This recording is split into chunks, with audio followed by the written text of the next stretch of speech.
Hi, I'm Willem Marks. I'm a host for custom content at WSJ. We're back in Davos after 12 months, and a huge shift we've seen in that period is the fact that CEOs at companies are the ones taking on AI as their responsibility. To talk about this, I'm joined by Sylvain Duranton, the global leader at BCG X.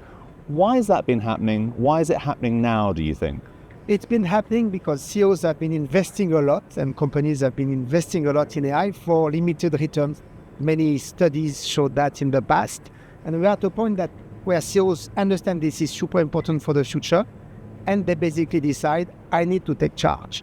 And in our latest AI radar survey, we have 72% of CEOs who declare, I'm the ultimate decision makers regarding AI, which is completely new. It's a big change in the corporate culture. You mentioned they're investing, and I wonder how much you expect them to invest over the course of this year on AI. They will invest twice as much as they did last year. And even in some industries who are lagging behind, like insurance or energy or consumer goods, it's a tripling of the investment which is coming. But beyond the number, the mindset is super different. We have a staggering 94% who declare, if I don't get the payback I expect in the first 12 months, I will stay the course. And on those 94%, 27% would say, and if I don't get that payback in the first 12 months, I will double down on resources. It's a strategic imperative, and CEOs are getting that. So you're talking there about the return. What about the implementation? What are the biggest concerns leaders seem to have about implementing AI in their companies? There are concerns. The main one are data privacy, of course, and cybersecurity. Some concern on those ones, but also a reduction of the anxiety on those two things. They remain important, but companies and CEOs have started to invest to manage these topics. There's another concern, which is AI is a black box. Yes, it's a concern. It is also declining because people are getting used to these things. And we have new concerns which are rising. One is about the risk of technological failures and using agents. We are getting into much more complex architectures. So there are questions on how to scale these things from a technological standpoint. The other one is about environment. It's not a new topic, but with more AI being active in companies, it's becoming a bigger topic. And of course, there is the geopolitical context, which is having some impact on sovereignty questions, for instance, on technology.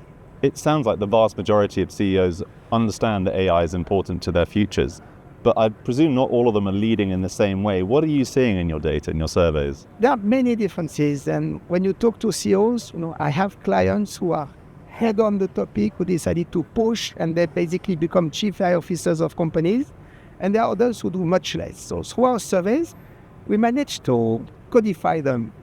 Roughly 15% are waiting, not so sure whether AI is important. 70% are like, I'm pragmatic. If I see strong payback, I will do. And we have the so-called trailblazers, 15% who are head-on the thing.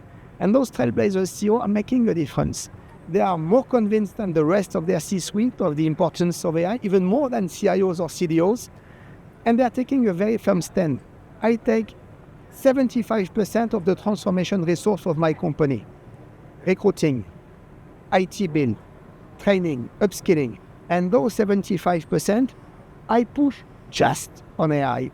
And on average, they spend 8 hours per week training and educating themselves on AI. They are very different from others, but we are seeing more and more of them in our client conversations. And if those trailblazers have this playbook and it's working for them and it's putting them ahead of the competition, why do you think other leaders aren't necessarily following that example? It's hard. When you do that, you need to make some choice. You need to rebalance investment. You need strong decisions. And we see two types of motivation. Some CEOs will tell you, I get there because I believe in AI.